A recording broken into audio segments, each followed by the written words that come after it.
Assalamualaikum warahmatullahi wabarakatuh. Selamat malam semua.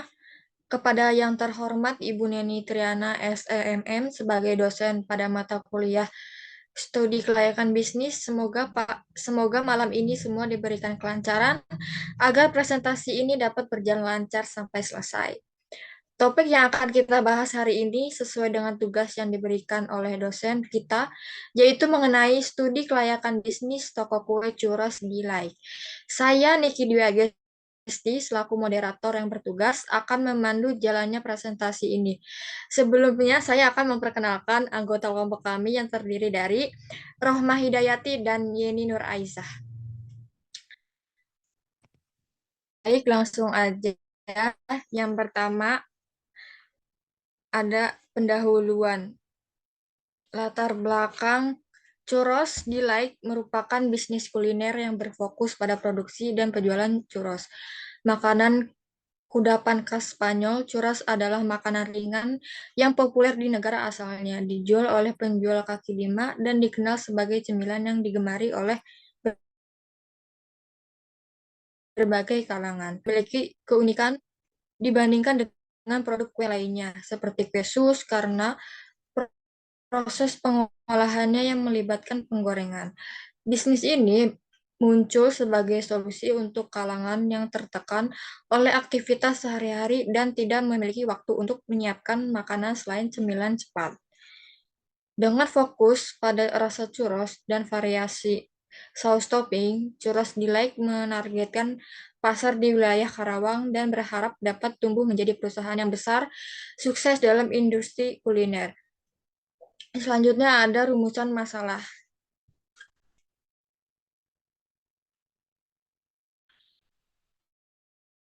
Yang pertama ada minimnya pengetahuan konsumen. Apakah konsumen memiliki keberadaan dan keunikan produk ini di pasar lokal? Yang kedua, persaingan pasar. Bagaimana tingkat persaingan dengan produk makanan penutup lainnya di daerah tersebut? Apakah pasar sudah jenuh dengan variasi makanan serupa? Yang ketiga ada tingkat keberlanjutan bisnis. Apakah bisnis churros memiliki potensi untuk bertahan dalam jangka panjang? Bagaimana strategi pengembangan dan pemasaran untuk menjaga minat konsumen? Yang keempat adalah proses produksi dan ketersediaan bahan baku. Bagaimana efisiensi dan keberlanjutan dalam pasokan bahan baku untuk churros? Adakah potensi kesulitan dalam menjaga kualitas produk dan konsistensi rasa? Yang kelima ada kesadaran kesehatan dan preferensi konsumen. Bagaimana pengaruh tren kesadaran kesehatan terhadap konsumsi churros? Adakah aspek-aspek tertentu dalam produk yang perlu disesuaikan untuk memenuhi preferensi konsumen yang semakin tinggi? Ada kajian aspek legal bisnis.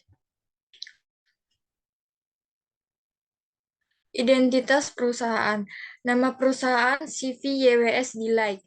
Merek dagang Churros Delight. Jenis usahanya toko kue. Kegiatan usahanya memproduksi dan menjual beli. Alamat Ruko Dharma Wangsa 2 Blok C Timur Karawang.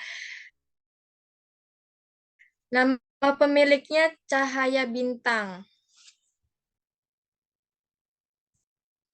Selanjutnya ada aspek legal.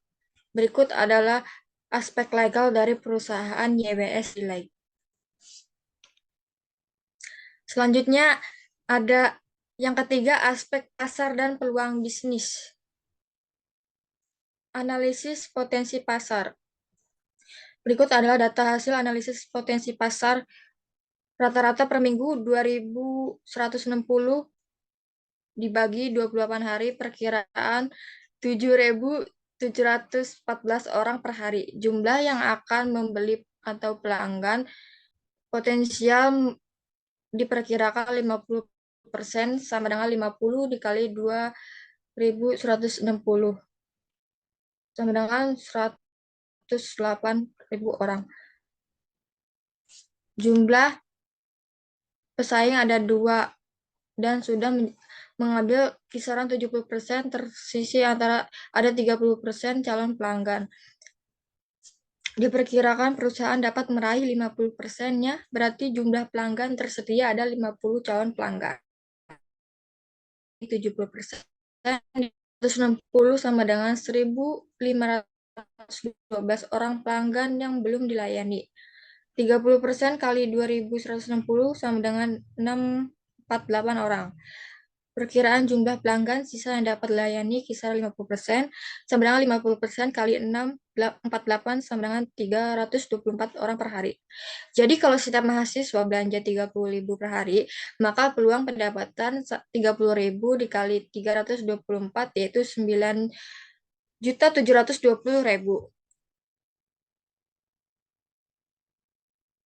Selanjutnya, Selanjutnya ada analisis segmen pasar. Analisis potensi pasar yang dipilih yaitu mahasiswa karena tempat dekat dengan kampus Universitas Buana Perjuangan. Berikut data hasil mahasiswa dari minggu ke-1, ke-2, ke-3, dan 4, totalnya 460. Selanjutnya ada analisis bauran pemasaran. Ada 7. Yang pertama, produk churros cocok untuk semua usia dan praktis dengan kemasan yang nyaman dan mudah diakses. Makanan cepat saji ini steril, berkualitas, ramah lingkungan, dan mengurangi penggunaan plastik serta bahan kimia. Yang kedua ada price. Banyak sekali konsumen yang ingin membeli churros dengan rasa yang enak. Churros kami mematok harga yang relatif terjangkau dengan harga 20.000 sampai 30.000 per pieces. Yang ketiga ada pledge. Lokasi sangat penting dalam suatu perusahaan karena berpengaruh pada minat konsumen untuk berhubungan dengan perusahaan atau akan merugikan minat dalam menggunakan jasa yang ditawarkan. Yang keempat ada promotion. Metode pemasaran untuk memperkenalkan churros dengan mempromosikan ke media sosial seperti Twitter, Instagram, terhubung dengan GoFood, GrabFood, dan ShopeeFood. Kami juga akan mengadakan promo-promo yang menarik. Yang kelima ada people. Karyawan churros dilatih untuk pelayanan pelanggan ramah dan informatif dengan pengetahuan mendalam tentang produk dan keterampilan memberikan saran personal kepada pelanggan. Yang keenam ada proses. Churros mengikuti proses produksi yang ketat untuk menjaga konsistensi kualitas. Rantai pasok dioptimalkan demi efisiensi, melibatkan pemilihan bahan baku berkualitas tinggi dan kontrol kualitas yang ketat. Yang keenam ada physical evidence. Kemasan churros dirancang estetis dengan logo menarik, menciptakan kesan virtual positif. Toko-toko fisik diatur rapi dan memberikan pengalaman belanja menyenangkan. Selanjutnya ada analisis pemasaran di masa depan. Analisis pemasaran di masa depan perlu memperhatikan peran integral media sosial dalam budaya dan kehidupan sehari-hari. Media sosial menjadi tempat utama untuk menyerapkan informasi, bertukar konten, dan berinteraksi dengan orang lain. Namun, penting untuk diingat bahwa media sosial selalu berubah. Platform saat ini berbeda dari 1 tahun lalu, dan perkembangan terus terjadi baik dari segi teknologi maupun penggunaan atau konsumen. Oleh karena itu, dalam merencanakan strategi pemasaran di masa depan, perusahaan perlu memperhitungkan evolusi terus-menerus dalam media sosial. Selanjutnya ada pemanfaatan teknologi dalam pemasaran. Pemanfaatan teknologi dalam pemasaran khususnya melalui media sosial online, telah mengubah pola penyebaran informasi dari broadcast media monolog menjadi media sosial dialog. Pemasaran melalui media sosial menyakup berbagai alat web sosial seperti blogging, microblogging, jejaring sosial, bookmark sosial, dan konten. Saat ini, penjualan produk secara online dapat dilakukan melalui media sosial, marketplace, dan website. Pemanfaatan teknologi membantu mempromosikan dan menjual produk atau jasa tanpa terbatas oleh jarak dan waktu. Dengan digital marketing, dapat signifikan mempengaruhi peningkatan kondisi pemasaran produk UMKM. Baik, selanjutnya akan dibahas oleh teman saya, yaitu Rohmah Hidayati. Oke, baik. Terima kasih. Selanjutnya, yaitu ada bab 4, kajian aspek sosial dan ekonomi.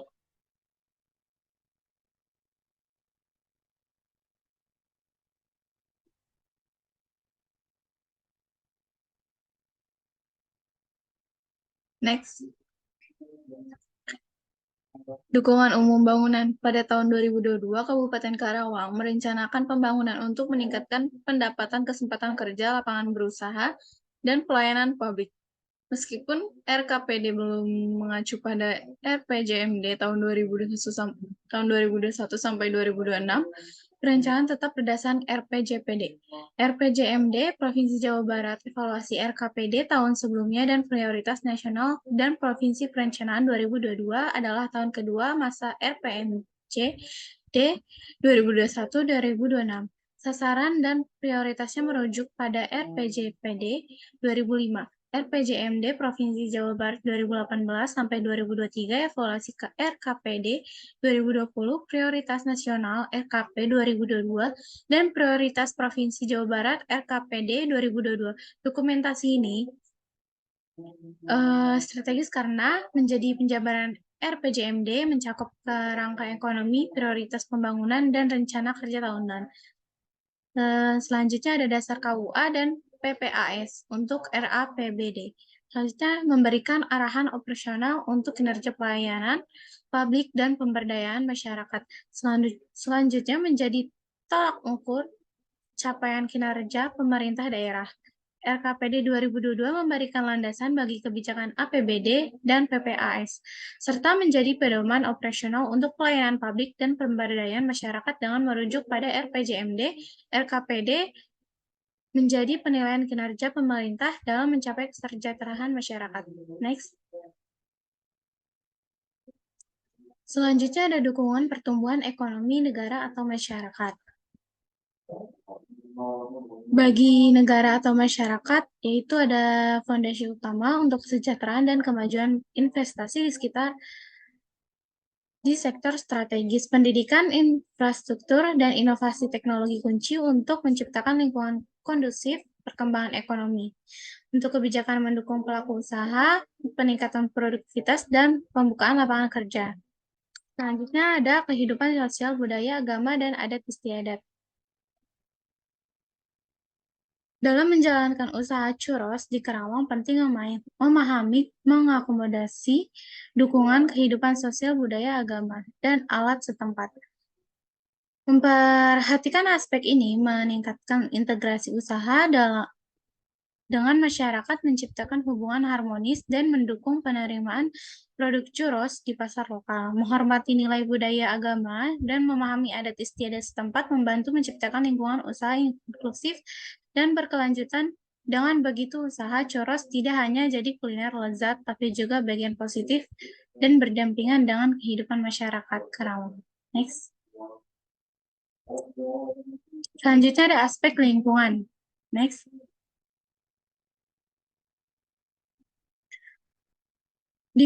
Dukungan lingkungan makhluk hidup yaitu menjadi 3 bagian. Yang pertama ada SDA lingkungan menyediakan air, udara bersih, tanah subur, serta flora dan fauna. Yang kedua, ekosistem sehat menciptakan keseimbangan spesies melalui pemangkasan populasi predator dan pemangsa, serta menjaga keseimbangan rantai makanan.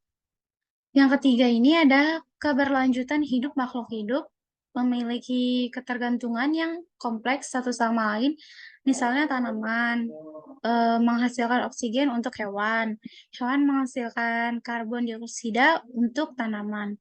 Keseimbangan ini dukung kelangsungan hidup keduanya. Next. Dukungan lingkungan fisik. Lingkungan hidup krusial untuk dievaluasi sebelum memulai investasi atau usaha guna memahami konsekuensi yang mungkin muncul.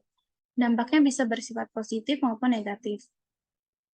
Sebelum melaksanakan suatu usaha, penting untuk melakukan analisis dapat lingkungan hidup atau AMDAL. Suatu bisnis dapat menimbulkan berbagai aktivitas yang berdampak pada lingkungan sekitarnya. Perubahan dalam kehidupan masyarakat bisa meliputi peningkatan aktivitas di sekitar lokasi bisnis, potensi kerawanan sosial, resiko penyebaran penyakit, dan perubahan gaya hidup akibat masuknya tenaga kerja dari luar daerah. Next. Selanjutnya bab 6 ada aspek teknik dan teknologi.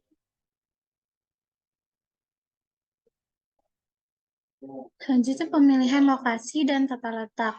A. Penentuan lokasi yang tepat itu yang memberikan keberuntungan bagi bisnis, baik sisi finansial maupun non-finansial. Toko churros di Lake Ruko, Damar Wangsa. 2.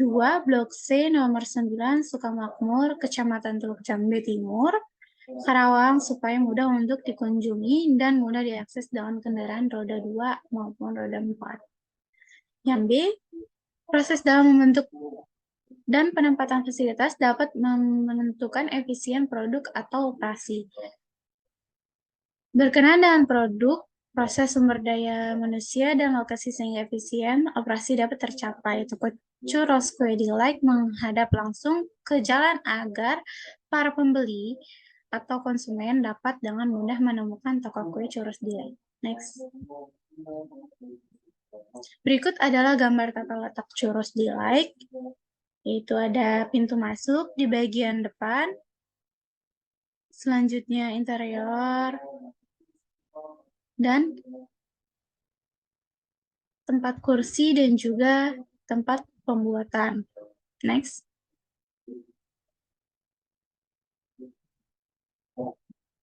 Selanjutnya ada sarana dan prasarana atau kelengkapan investasi. Berikut adalah investasi awal pada churros delight yang dijelaskan pada tabel 6.1 di bawah ini.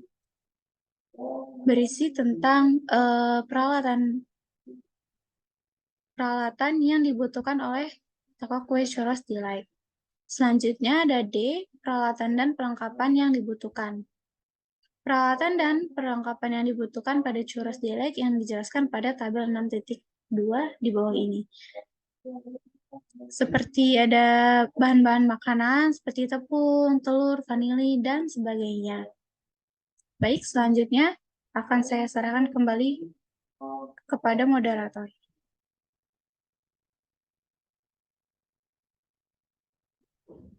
Baik, yang selanjutnya akan dijelaskan oleh Yeni Nur Aisyah.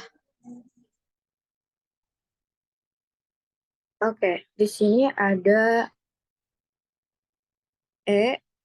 kelengkapan administrasi. Kelengkapan administrasi umum yang dibutuhkan pada churros delight dijelaskan pada tabel 6.3 di bawah ini.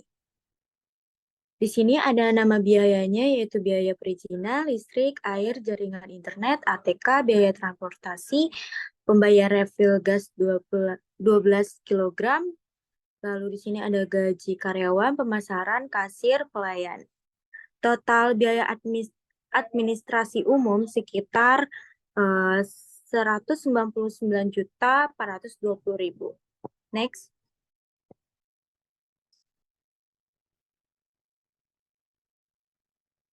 Next. Nah, di sini ada manajemen proyek. Proses pembuatan churros delight yang pertama yaitu rebus air, tambahkan gula garam, dan mentega hingga mendidih. Yang kedua, kurangi panas, tambahkan tepung terigu, dan aduk hingga membentuk adonan yang kental. Lalu yang ketiga, angkat dari api dan dinginkan sejenak, tambahkan telur satu persatu sambil terus diaduk hingga adonan kental dan lembut. Lalu yang keempat, yaitu pindahkan adonan ke dalam kantong segitiga atau 5, panaskan minyak yang sudah dipanaskan dalam deep fryer hingga mencapai suhu 180 derajat. Lalu yang keenam, tekan adonan ke dalam minyak panas, potong dengan gunting atau pisau ketika mencapai panjang yang diinginkan. Lalu yang ketujuh, goreng hingga churros berwarna keemasan, kemudian ditiriskan di atas kertas dapur. Lalu yang terakhir, bila diinginkan, taburi churros dengan topping sesuai yang diinginkan pelanggan sebelum disajikan. Lalu di sini ada SDM yang dibutuhkan. Di bagian yang pertama ada keuangan, memiliki kompetensi dan profesional dalam bekerja, lalu mengetahui dan memahami ilmu keuangan dan akuntansi serta implementasinya. Selanjutnya dapat dipercaya, adil, jujur, dan tidak berprasangka. Lalu yang kedua ada bagian pemasaran, kemampuan untuk mengkoordinasikan usaha tim besar dari beragam karyawan kreatif, menunjukkan keefektifan dalam mengadakan percakapan dengan pelanggan, yang selanjutnya mengizinkan pelanggan dan mengembangkan produk dan jangkauan pelanggan yang berfokus pada pelanggan, lalu memberikan saran dan masukan yang berguna. Lalu yang bagian ketiga ada bagian produksi, berpikir kritis dan pemecahan masalah, memiliki kemampuan berkomunikasi dengan baik, kemampuan untuk mendelegasi tugas dengan benar, kemampuan beradaptasi dengan lingkungan. Lalu mampu melakukan negosiasi bisnis, dapat berorganisasi dengan baik, mengambilan keputusan, menjalin kerjasama dengan tim. Lalu bagian 4 ada bagian distribusi, yaitu disiplin, cekatan, dan teliti, dapat mengambil keputusan dengan cepat dan tepat, jujur dan tegas, serta dapat dipercaya. Lalu yang kelima adalah karyawan toko. Jujur, disiplin, cekatan, dan teliti, ramah, rajin, berpenampilan rapi. Next. Selanjutnya ada aspek finansial. Nah, di sini yang pertama adalah kebutuhan modal kerja. Kebutuhan modal kerja yaitu 6. Kebutuhan modal kerja per tahun yaitu 250 juta 333. Lalu di sini ada total investasi 129 juta 836.000. Jumlah kebutuhan dana pada Curas Dilek yaitu 379.919.333. Periode perputaran balik modal dana, jumlah bulan dalam setahun yaitu 12 bulan. Periode perputaran modal kerja dalam per tahun yaitu 2 bulan. Oke, next.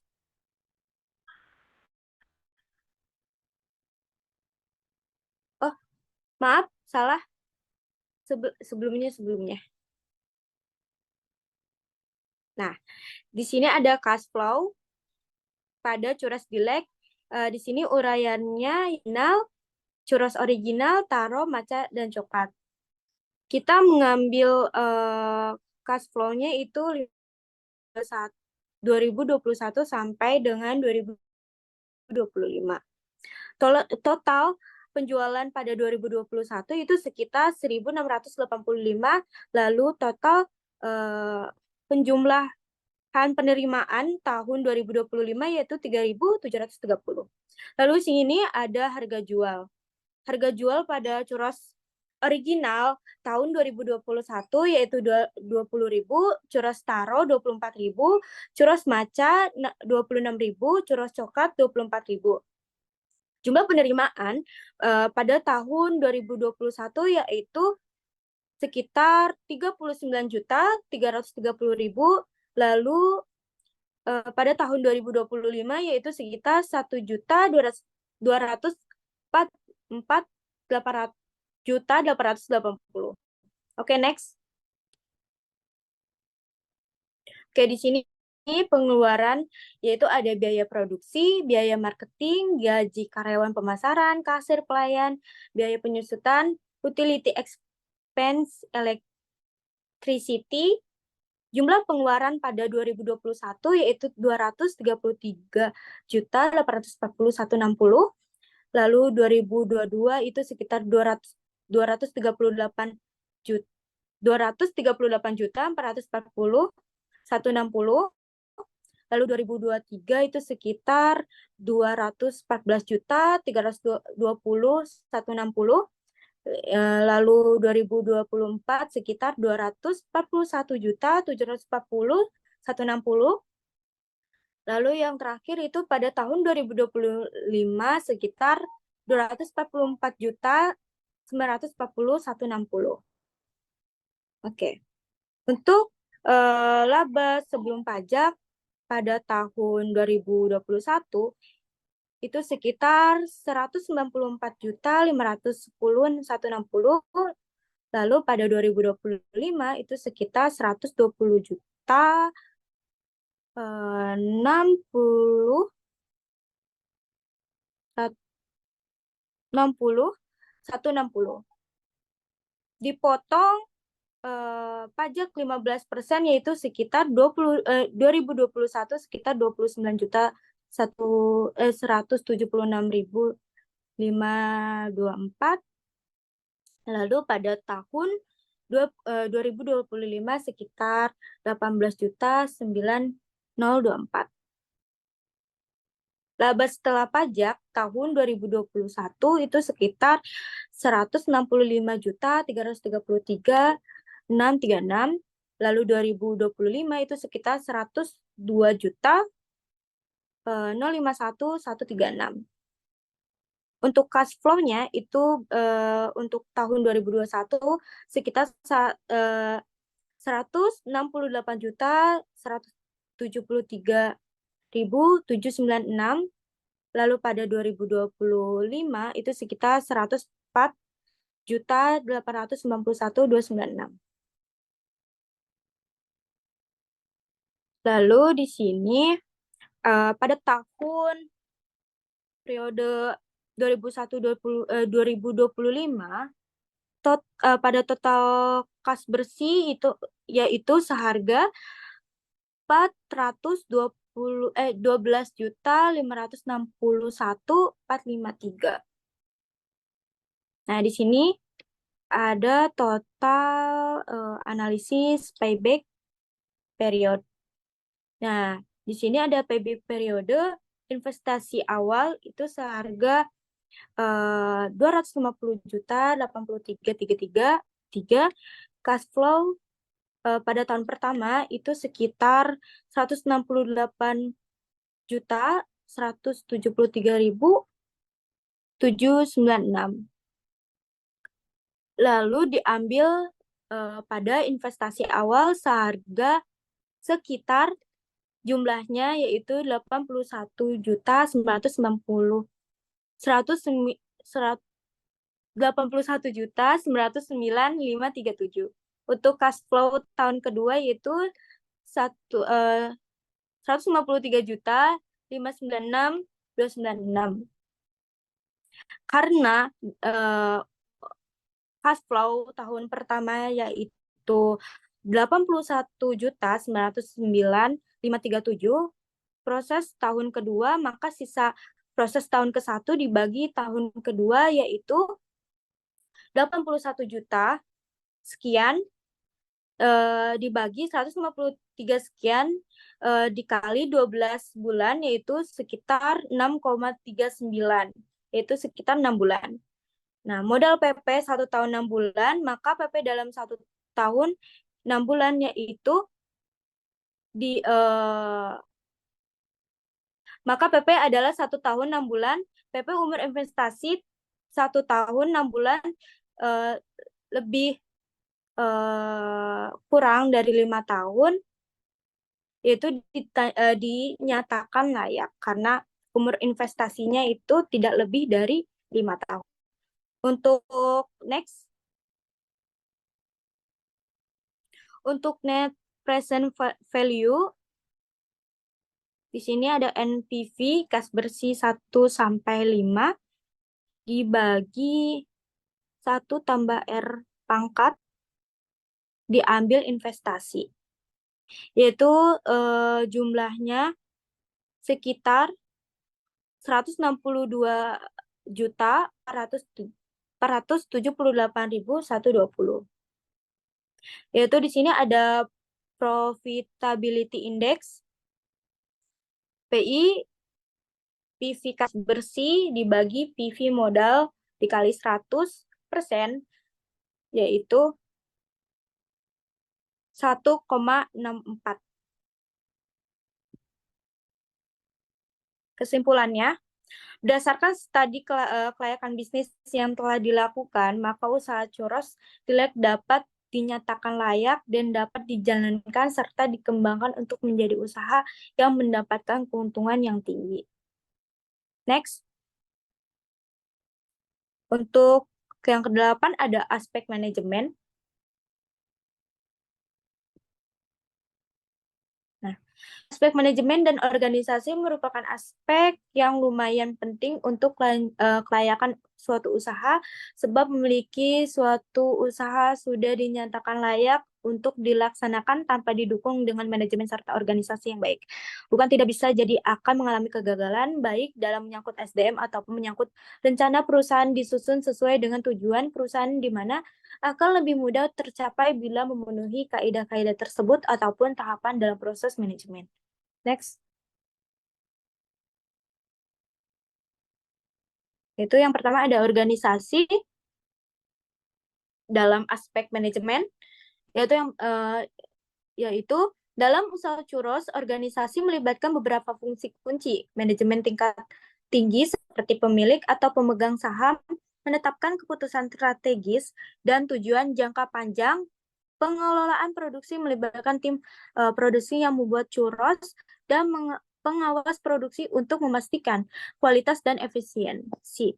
Yaitu yang kedua, yaitu ada tenaga teknis dan administrasi. Dalam manajemen usaha churros, tenaga teknis dan administrasi memainkan peran krusial. Tenaga teknik bertanggung jawab atas keterampilan khusus terkait produksi churros, mulai dari pemilihan bahan baku hingga pengoperasian peralatan. Di sisi lain, peran administrasi melibatkan perencanaan inventaris, manajemen persediaan, dan pemantauan keuangan. Tenaga administrasi, pengelolaan jadwal produksi, stok, dan memastikan efisiensi operasional. Lalu selanjutnya ada tenaga manajerial. Peran tenaga manajerial sangat penting untuk memastikan efisiensi, efektivitas, dan kesinambungan operasional. Mereka terlihat dalam perencanaan strategis pemasaran, menetapkan target penjualan, dan mengidentifikasi sumber daya yang diperlukan dalam perorganisasian. Mereka mengatur struktur organisasi, menentukan tugas, dan memastikan sinergi antar bagian perusahaan. Dalam pengarahan, tenaga manajerial memotivasi karyawan, menciptakan lingkungan kerja positif, dan memastikan pemahaman tujuan perusahaan. Next. Untuk selanjutnya ada kemampuan keterampilan. Dalam manajemen usaha churros, kemampuan dan keterampilan memiliki peran kunci. Keterampilan kepemimpinan, komunikasi dengan pelanggan, dan pemantauan kualitas produk mendukung keberhasilan. Lalu di sini ada pelatihan yang diberikan. Pelatihan perencanaan usaha menjadi fokus utama, termasuk penentuan target pasar, analisis pesaing, dan penyusunan strategi pemasaran yang efektif. Lalu di sini ada wewenang tanggung jawab. Wewenang mencakup hak dan kewajiban dalam pengambilan keputusan dan pelaksanaan tugas, meningkatkan fleksibilitas dan efisiensi. Tanggung jawab melibatkan kewajiban individu dengan tim manajemen dan karyawan, membentuk disiplin kerja, meningkatkan akuntabilitas, dan menciptakan lingkungan struktur. Next.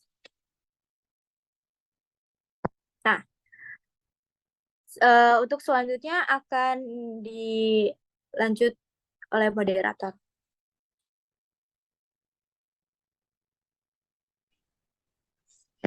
Baik, terima kasih Rohmah dan Yeni atas penjelasannya. Demikian beberapa hal yang kami sampaikan. Semoga bermanfaat. Sekian presentasi dari kami, kurang lebihnya mohon maaf dan terima kasih.